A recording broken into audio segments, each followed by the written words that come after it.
Olá, que alegria contar com você para mais um programa Viva com Excelência para abençoar a sua vida. Um programa da Igreja Batista Bethesda, que é uma igreja onde é proibida a entrada de pessoas perfeitas. E todas as semanas nós estamos aqui, quarta-feira às 22h30, com reprise aos sábados às 17 horas. E toda semana nós temos um programa que tem alguns quadros para abençoar você e a sua família, o Percepções, que tem uma palavra para você, e o 180 Graus, que são histórias de pessoas que tiveram a vida transformada. E hoje nós temos um convidado muito especial, que é o pastor Cristiano Pessetti, e nós vamos falar de um assunto muito interessante, que é quebra de paradigmas, e eu queria convidar o pastor Pessetti para chegar até aqui. E aí, meu amigo? Bem-vindo. Prazer é todo meu. Muito bom estar aqui com Viva com Excelência. Muito bom ter você aqui, Pessetti. Como a gente faz toda semana, eu queria apresentar o pastor Pessetti para ele ficar pertinho de você que está em casa.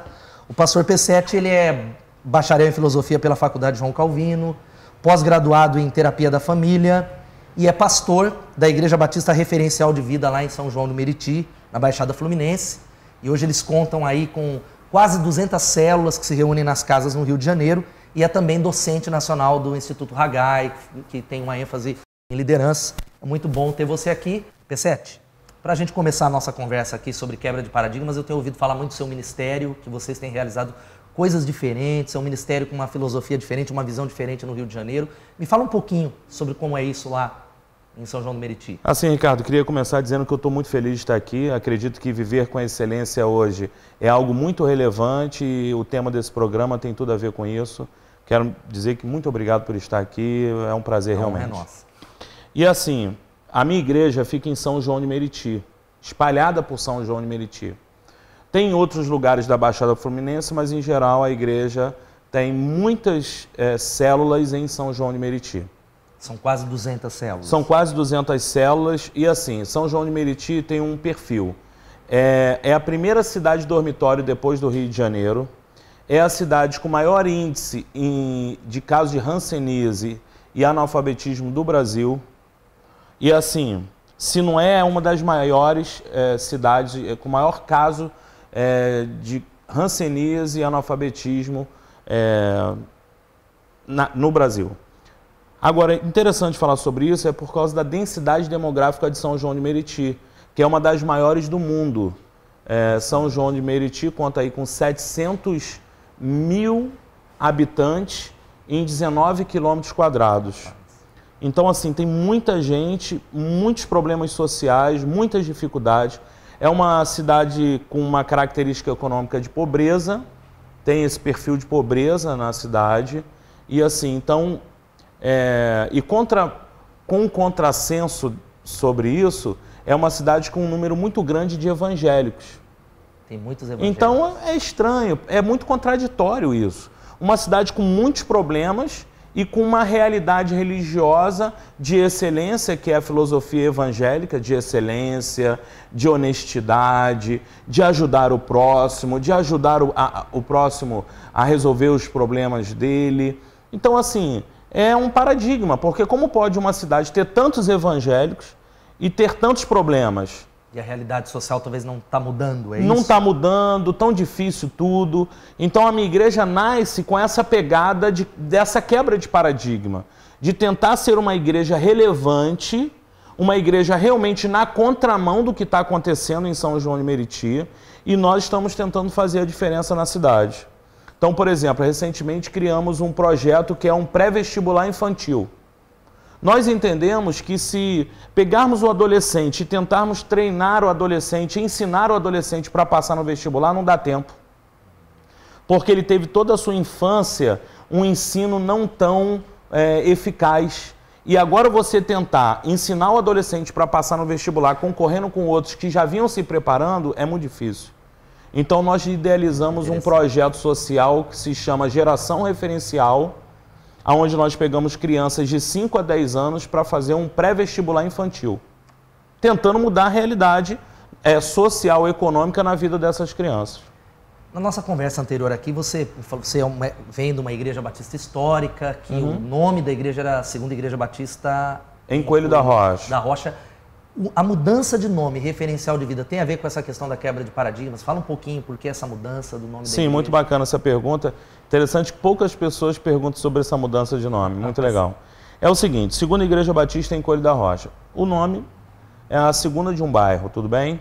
É o que expressa isso. Seria uma segunda igreja batista de um bairro. Então nós entendemos que São João de Meriti tem muitas igrejas.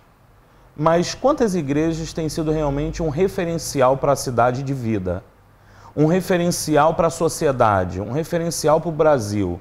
Então nós entendemos que por sermos uma segunda igreja batista de um bairro, e não o principal bairro da cidade, é um bairro com problemas sociais, talvez um bairro com os maiores problemas sociais de São João de Meriti, então nós entendemos que Deus estava nos chamando para sermos referenciais. A nossa ideia é o seguinte, se Deus pegasse uma igreja que é a segunda de algum lugar, sem nenhum valor, ou com pouco valor, e transformasse em alguma coisa referência para o Brasil, realmente a glória de Deus foi revelada e qualquer pessoa em qualquer comunidade poderia sonhar em mudar a sua cidade.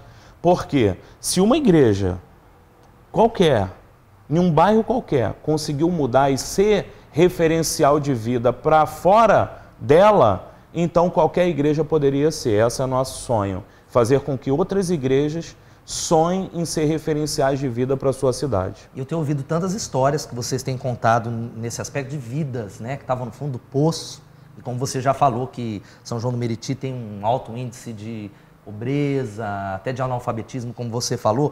Fala um pouco dessas histórias, quem vocês têm alcançado e que quebra de paradigma tem sido realizada através do ministério de vocês. Isso tem tudo a ver com a visão referencial de vida e essa quebra de paradigma. Porque entenda bem, se você pensa em mudar uma cidade, você não pode contar só com aqueles que são a elite da sociedade. Se você pensa em fazer uma revolução, você tem que contar com todos. Você tem que contar com aquele que faz parte da nobreza, mas o plebeu também. Você tem que contar com o governo, com o povo, com o empresário e com o trabalhador. Você tem que contar com todos. Então existe uma filosofia lá na igreja que é assim, quanto pior, melhor. Quanto pior, melhor. O que seria isso? Você olha para alguém na sociedade, quanto pior ele for para a sociedade, melhor ele vai ser para o reino de Deus. Então se, por exemplo, tem um travesti na cidade, uma pessoa humilhada, porque ainda que as pessoas tentam pela mídia expressar ao contrário, existe todo um contexto negativo em relação a essas pessoas, de preconceito, de perseguição. Então, se você olha para essa pessoa que se sente envergonhada pela família, humilhada, vivendo uma vida de prostituição, e você pega ela e consegue apresentar os propósitos do reino de Deus, e essa pessoa muda, ela serve como um referencial de vida para toda a cidade. Então o nosso propósito é esse. Se você olha uma pessoa largada na sarjeta, se você olha para uma pessoa que é envolvida com a marginalidade, se você olha para uma pessoa que é o pior viciado em drogas, é aquele camarada que não tem mais jeito, já passou em vários centros de recuperação, é essa pessoa que é o nosso alvo. Então, como igreja, quanto pior, melhor. E para dentro da igreja também tem um propósito, quanto pior, melhor. Bom, geralmente o paradigma da igreja é assim, você olha um jovem, ele fala bem, tem uma boa família, então a igreja olha para esse camarada e fala, vai ser um grande líder. Na nossa igreja, não.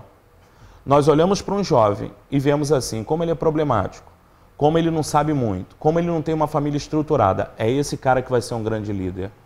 Porque se Jesus mudar a vida dele, se a igreja conseguir servir essa vida com uma mudança realmente eficiente, relevante, ele vai se tornar um referencial de vida. E isso tem acontecido. Travestis têm se convertido na igreja, prostitutas, bandidos, viciado em drogas, todo tipo de gente que para a sociedade é o pior tipo de gente, tem sido o melhor tipo de gente para Jesus. Mas na verdade isso é o evangelho, né? Jesus veio eu para acredito esses, que sim. Mas se torna um paradigma que tem talvez impedido o crescimento da igreja, talvez um paradigma de não enxergar que quanto pior, melhor. Eu acredito que isso é o neofarisaísmo, né? Porque no tempo de Jesus tinha os fariseus que ficavam criticando o tempo inteiro. Se Jesus dava atenção para uma prostituta, eles chamavam a atenção de Jesus. Se dava atenção para um cobrador de impostos, eles chamavam a atenção de Jesus e dos discípulos falando, como pode o seu mestre comer, ficar junto com esses pecadores, como se não devesse. Então Jesus fala, eu não vim para os sãos, Eu não vim para aqueles que são perfeitos, eu vim para aqueles que são doentes. Então, hoje em dia, parece que as pessoas vivem esse neofarisaísmo, até mesmo no nosso contexto religioso, cristão evangélico, que persegue esse tipo de pessoa, quando na verdade deveriam amar. Vou dar um exemplo para você.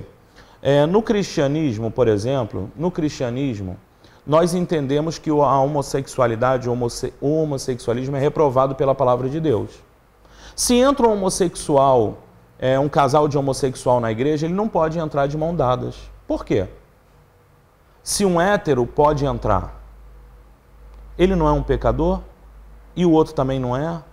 Por que que ele não pode pecar e a igreja amar e converter ele para ele mudar? Não, nós queremos que ele mude primeiro e depois se converta. Isso é o neofarisaísmo.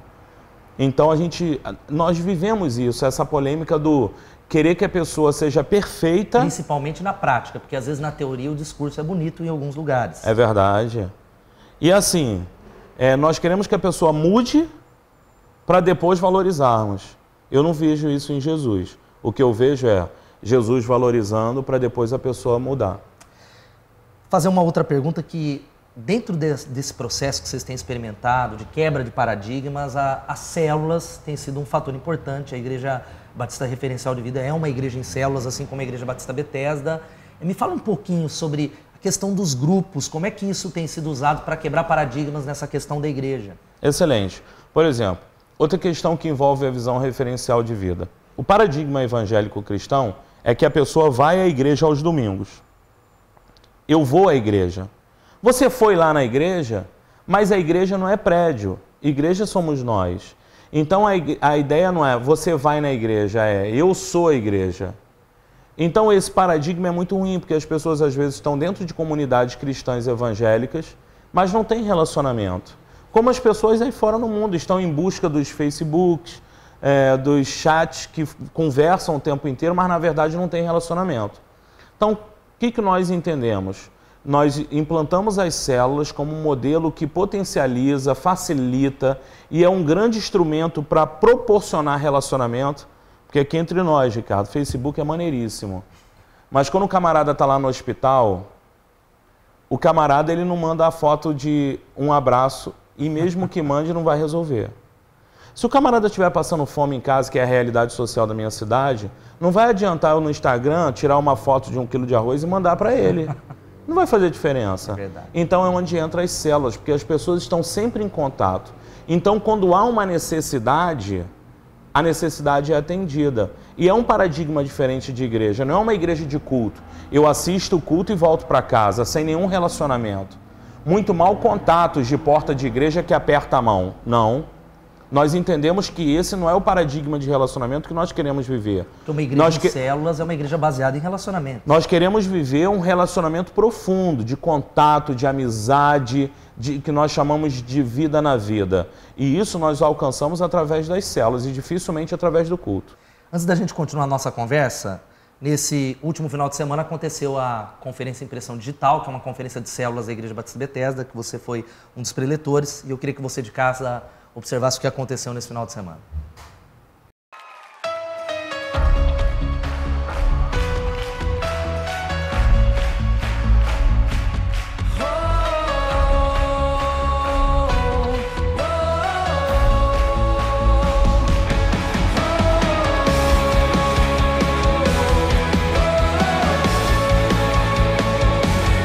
Olá galera, estamos aqui na nossa segunda conferência Impressão Digital. Estamos aqui também com o nosso pastor Jorge Franz. Pastor, qual a importância de uma conferência como essa, com esse tema, conquistando a nossa cidade através das células? Olha, é muito bom estar aqui. Eu quero dizer para você que nesse momento da história da sociedade, uma igreja que ainda se importe em conquistar a cidade significa que está preocupado com os relacionamentos das pessoas que estão em tanta dificuldade. Então, parabéns a Betesda por esse tema. É um tema que realmente está relevante. A igreja está querendo ajudar a cidade. Conquistá-la é isso. É conquistá-la para o melhor, para as bênçãos de Deus. O melhor de Deus ainda está por vir. É só o começo. É o seguinte, gente boa.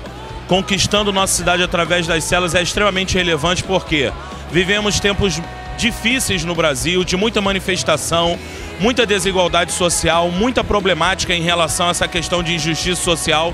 E eu creio, querido, que não é um governo, não é um sistema econômico, não é o pré-sal, não é a Petrobras que vai resolver o problema. Para mim, a Igreja do Senhor Jesus é que tem a solução que vai mudar o nosso país. É o corpo de Cristo avançando sobre os gigantes que estão destruindo o nosso país, que vai acontecer realmente uma revolução. É o corpo de Cristo realmente que pode mudar o país. Então, para mim, esse tema é extremamente relevante e é a resposta, querido, que a nossa nação precisa. A Igreja do Senhor Jesus. A gente tem um propósito duplo. Primeiro, você que está em casa, que talvez está sozinho, que talvez precise de relacionamentos. Impressão digital tem a ver com relacionamentos, porque o homem foi criado para relacionamentos e você não está aqui por acaso.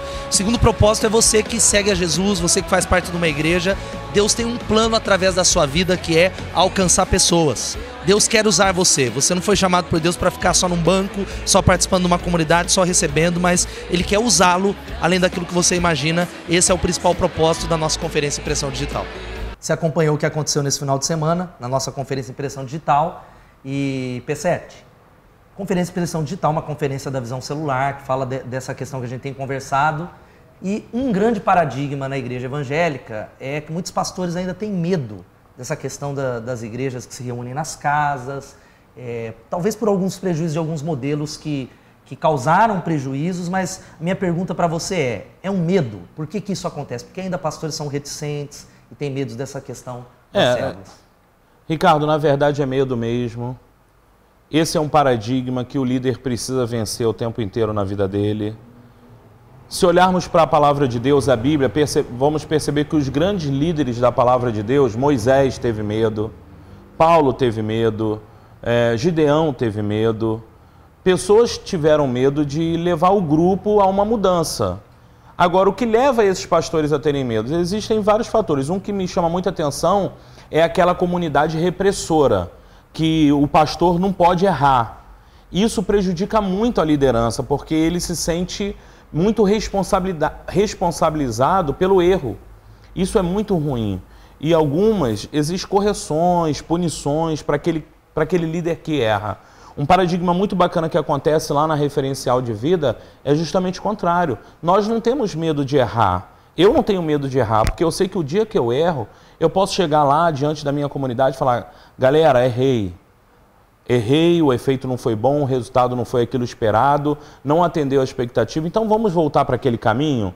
E a gente volta numa boa. Eles entendem que o pastor, ou seja, o líder, pode errar.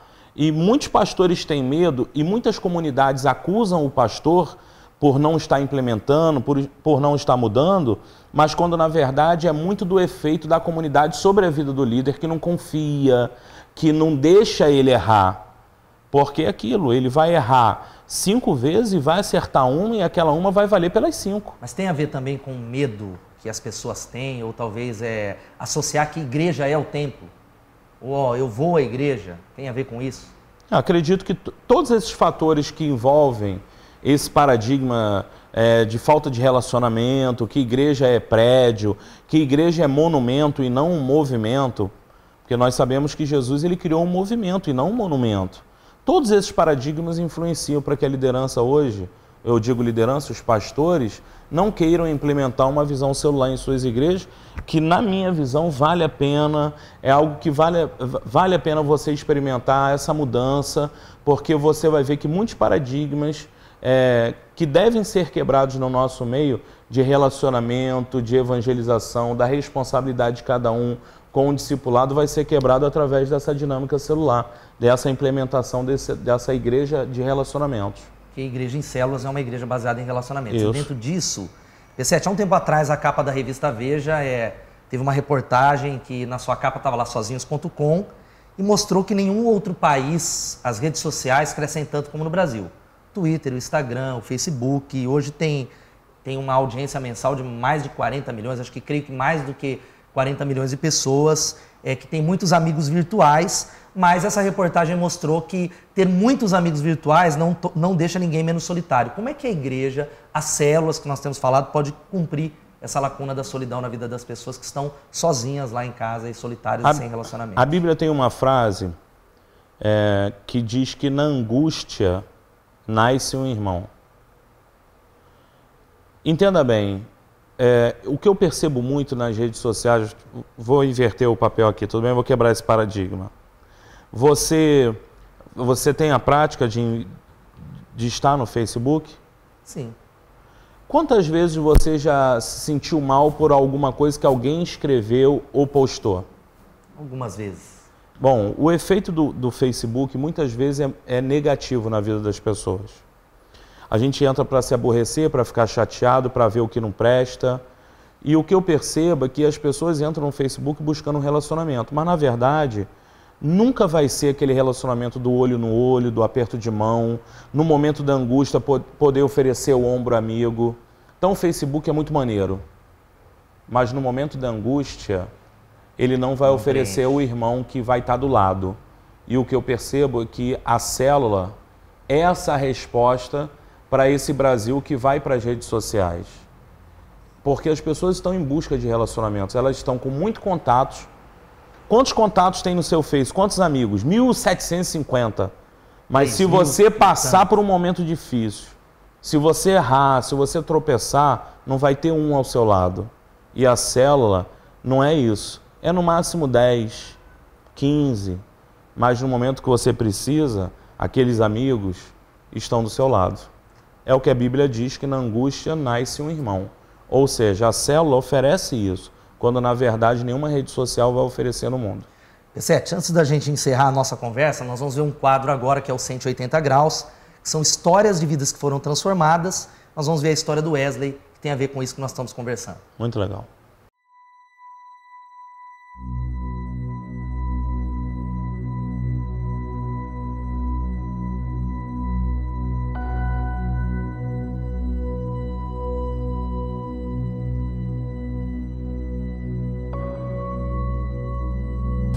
Antes de conhecer Jesus, antes de entrar na igreja, eu sempre trabalhei tudo, mas eu procurava sempre me divertir, beber, com bebida, com os amigos.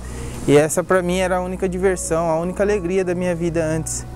Minha mãe era a pessoa que mais sofria, que via eu chegando de madrugada, via eu dando trabalho, assim, sempre um pouco revoltado, porque no outro dia a gente sempre bate uma revolta, alguma coisa. Brigava muito com a minha namorada, namoramos muito tempo, então era praticamente todo dia a gente brigava. A mudança da minha vida começou a partir da minha mãe, que ela nunca foi membro de uma igreja mesmo, seguir sério mesmo, mas ela sempre acreditou muito em Deus e sempre orou muito por mim. E eu resolvi dar um basta, porque o dinheiro não estava dando mais, que era muita curtição, muita bebedeira, problema de saúde, ficar 2, 3 dias mal por causa da bebida e às vezes brigar até com os amigos, muita briga na rua, tudo. E o momento de diferença foi esse, quando chegou num certo limite, eu resolvi ir na igreja. Eu nunca participei de igreja nenhuma. Pelo contrário, tinha muito preconceito com as igrejas. Quando chegou no limite tudo, eu resolvi entrar nessa igreja. Passava sempre ali na igreja batista, tudo. E resolvi entrar, conversei com a minha namorada, que a gente já estava morando junto até. Eu falei, vamos tentar mudar de vida, que não está dando certo. A gente se diverte tudo, mas sempre no decorrer da semana é só coisa ruim, só problema, só briga. E fui de coração aberto de verdade, ouvi a palavra, gostei muito e isso me mudou muito. O primeiro domingo mesmo ali do culto, no final, eu recebi um convite do ministro de louvor lá, o Rafa. Ele chegou para mim e falou que ia ter uma confraternização lá, uma multiplicação, não sabia muito bem o que era. E ele me convidou e eu falei, já que eu tô aqui de cabeça, realmente eu quero mudar de vida, eu falei, eu vou aceitar tudo que me convidarem. Então eu aceitei, sem vergonha nenhuma, e a minha namorada até brincou no dia lá, falou, calma, nós estamos chegando agora. Eu falei, não, vamos entrar de cabeça, tudo que convidar para fazer, a gente vai fazer. E convidou, foi logo no churrasquinho, eu não ia negar um churrasquinho logo de primeira, comparando um pouco a minha vida antes de conhecer a Cristo, antes de viver com Cristo. E de agora, principalmente os amigos, os conselhos que os amigos davam era diferente, com os conselhos que eles dão agora, os meus amigos da célula, tudo o pessoal antigamente falava, eu brigava com a minha namorada, tudo, eles falavam, largue, tem muita mulher no mundo, e isso, e os conselhos de agora fala, não, vamos sentar, vamos orar, vamos conversar, pergunta para ela o que está acontecendo, tudo, vamos melhorar, que os planos de Deus na vida de vocês é totalmente diferente. O casamento mesmo, eu morava junto com a minha namorada e conforme eu fui conhecendo a palavra, tudo, o pastor também pegando num pé um pouco por questão de casamento, querendo falar, vamos ver isso aí, que não pode, é assim, é desse jeito, e os amigos também. E lá na célula mesmo a gente começou a organizar isso. Para você que ainda sente um pouco de preconceito, algum tipo de receio de conhecer a igreja, de entregar sua vida a Jesus, se você tem um pouco de vergonha, eu faço convite para você visitar a igreja, vá com o coração aberto, então vá, conheça e faça como eu fiz, eu mudei minha vida, tudo tá indo conforme, tá ótima a minha vida, tenho problemas, briguinhas, algumas coisas, mas tá tratado. Eu tenho um Jesus do meu lado, eu tenho um Deus para me ajudar a enfrentar todos os problemas, todas as barreiras. Então, eu faço esse convite para você.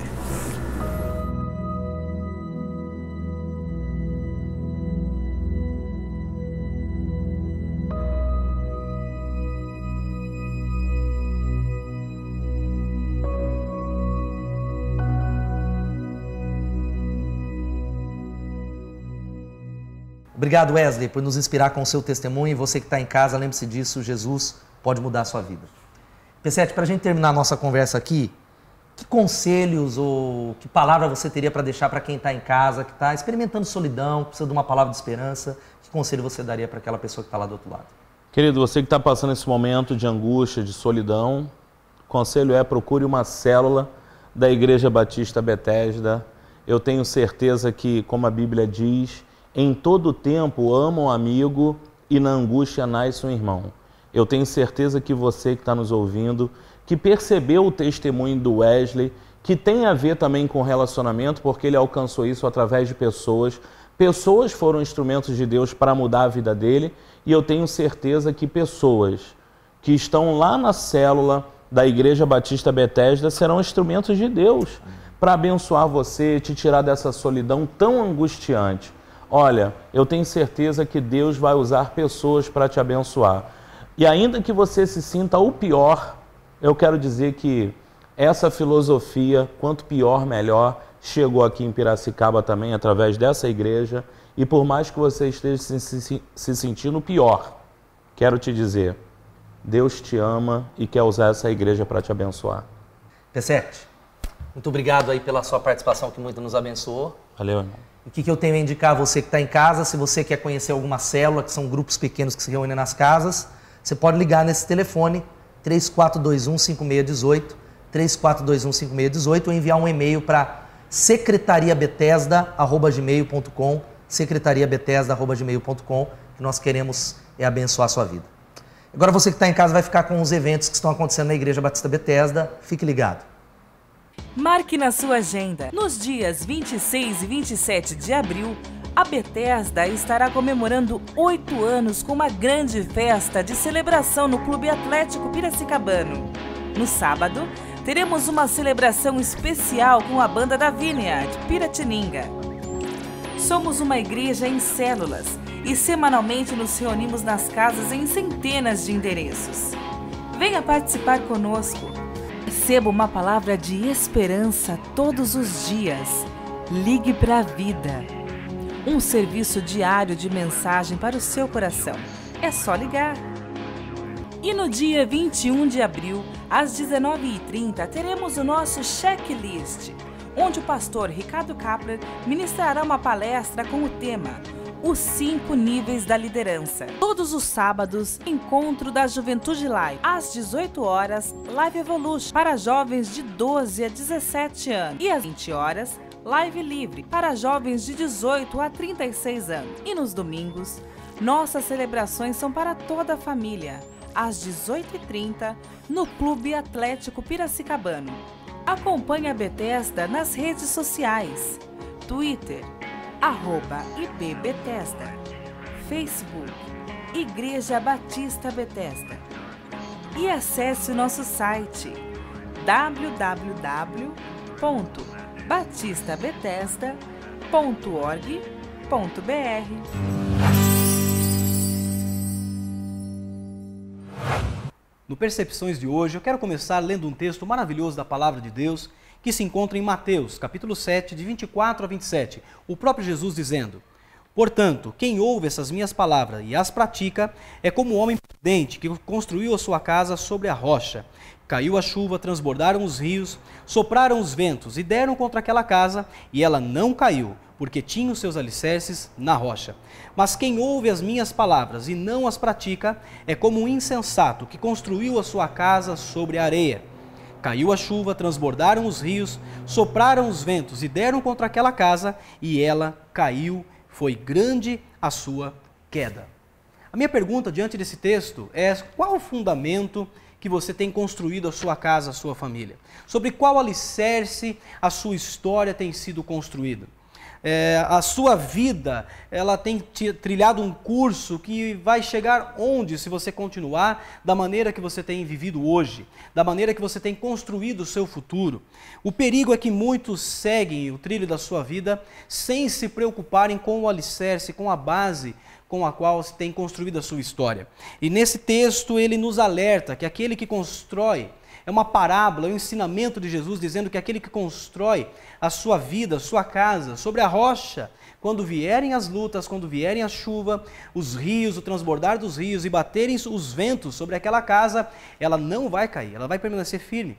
Mas a questão é que a maioria de nós somos como esses insensatos que ouvem as palavras de Jesus, mas não as seguem, não as praticam. E Jesus está nos dizendo que aquele que assim procede é como aquele que constrói a sua casa sobre a areia. A chuva vai chegar, os ventos vão soprar, os rios vão transbordar, mas essa casa não vai continuar de pé. E grande é a sua queda, como diz o texto. E aqui nós precisamos, para construir a nossa casa no fundamento correto, você precisa entender a necessidade de mudar o curso da sua vida. Quais têm sido as suas atitudes ultimamente? Quais têm sido os pensamentos que vêm à sua mente? Quais têm sido as decisões que você tem tomado? Por onde você tem andado? Quais as pessoas que fazem parte do seu ciclo de amizades? Nós precisamos reconstruir, remoldar o curso da nossa vida. Parar de insistir num caminho incerto, num caminho vazio, num caminho sem expectativas. Você precisa reconhecer a necessidade de mudar o curso da sua vida. Você precisa decidir quem irá guiar a sua vida.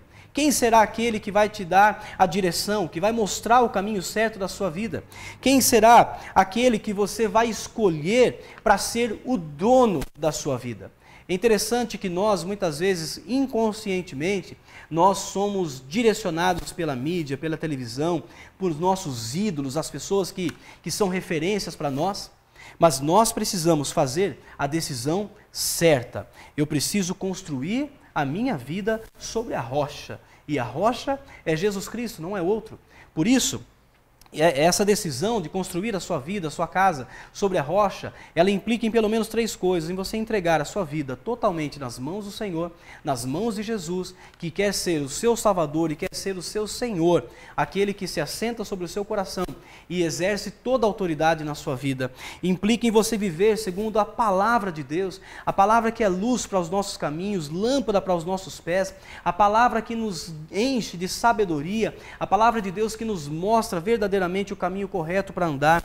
E nós precisamos viver em comunidade, viver em igreja, viver com os meus irmãos, junto com os meus irmãos. Nós, por exemplo, somos uma igreja em células e nós sabemos a importância de vivermos a nossa vida uns com os outros, partilhando a nossa vida com o outro, orando uns pelos outros, recebendo a ministração do Senhor. E eu tenho certeza que se você hoje decidir colocar a sua vida, construir a sua vida na rocha, que é Jesus, a sua vida nunca mais será a mesma. Que Deus te abençoe.